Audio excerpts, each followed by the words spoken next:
ವಿಜಯಪುರ ತಾಲೂಕಿನ ಗುಂಡಕನಾಳ ಗ್ರಾಮದಲ್ಲಿ ಲೋಕೋಪಯೋಗಿ ಇಲಾಖೆಯ ವ್ಯಾಪ್ತಿಯಲ್ಲಿ ಗುಂಡಕನಾಳ ಸಾಲವಾಡಗಿ ರಸ್ತೆ ಅಭಿವೃದ್ಧಿ ಕಾಮಗಾರಿಗೆ ಚಾಲನೆ ನೀಡಲಾಯಿತು.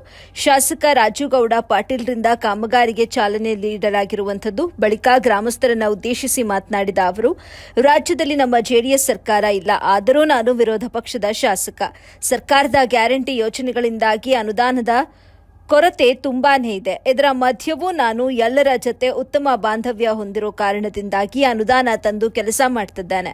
ಇದಕ್ಕೆ ನಿಮ್ಮೆಲ್ಲರ ಸಹಕಾರ ನನಗೆ ಬೇಕು ಅಂತ ದೇವರ ಹಿಪ್ಪರಗಿ ಜೆಡಿಎಸ್ ಪಕ್ಷದ ಶಾಸಕರಾದ ರಾಜುಗೌಡ ಪಾಟೀಲ್ ಹೇಳಿದ್ರು. ವರದಿ ಅಮೀದಾ ಮುಲ್ಲಾ, ಎಬಿ ನ್ಯೂಸ್, ವಿಜಯಪುರ.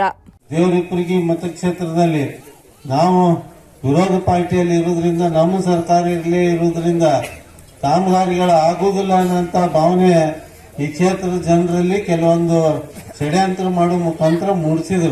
ಅದು ಸುಳ್ಳಂತೇಳಿ ನಿರ್ಪಿಸುವಂತ ಕೆಲಸ ಇವತ್ತು ಇಲ್ಲಿ ಬಂದಂತ ನನ್ನ ಎಲ್ಲಾ ಕಾರ್ಯಕರ್ತ ಬಂಧುಗಳು ಹಾಗೂ ಎಲ್ಲಾ ಹಿರಿಯರು ಕೂಡಿ ಇವತ್ತು ನಿರ್ಮಾಣ ಮಾಡಿರಿ ಅಂದ್ರೆ ತಪ್ಪಾಗ್ಲಿಕ್ಕಿಲ್ಲ ಬಂಧುಗಳು. ಯಾಕಂದ್ರ ಈ ಭಾಗದ ಜನರ ಆಶೀರ್ವಾದದ ಫಲ ಎಲ್ಲಾ ಕಡೆನೂ ಹೆಚ್ಚಿನಾದ್ರ ಬಿ ಸಾಲೋಡ್ಗಿ ಜಿಲ್ಲಾ ಪಂಚಾಯತಿ ಒಳಗೆ ನಾನು ನಿರೀಕ್ಷೆ ಮಾಡಿದ್ದಿಲ್ಲ ನಾನು ಎಷ್ಟು ಮತಗಳನ್ನು ತಗೋತೀನಿ ಅಂತ ಹೇಳಿ.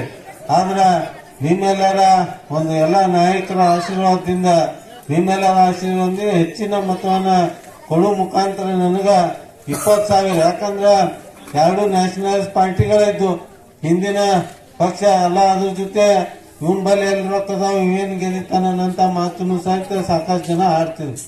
ಅದು ಈ ದೇವರಿಪ್ಪರಿಗೆ ಜನತೆ ಇವತ್ತು ಇರ್ಲಿಕ್ಕೂ ನಾವು ಗೆಲ್ಲಿಸ್ತೀವಿ ತೋರಿಸ್ಕೊಟ್ಟಂತವ್ರು ಯಾರಿದ್ರೆ ಅದು ದೇವರಿಪ್ಪರಿಗೆ ಮತದಾರರು, ನಮ್ಮ ಲೀಡರ್ಗಳು, ನಮ್ಮ ಕಾರ್ಯಕರ್ತರು ಅಂತ ಹೇಳಿ ಬಹಳ ಅಭಿಮಾನದಿಂದ ಹೇಳಬೇಕಾಗತ್ತೆ ಬಂಧುಗಳೇ.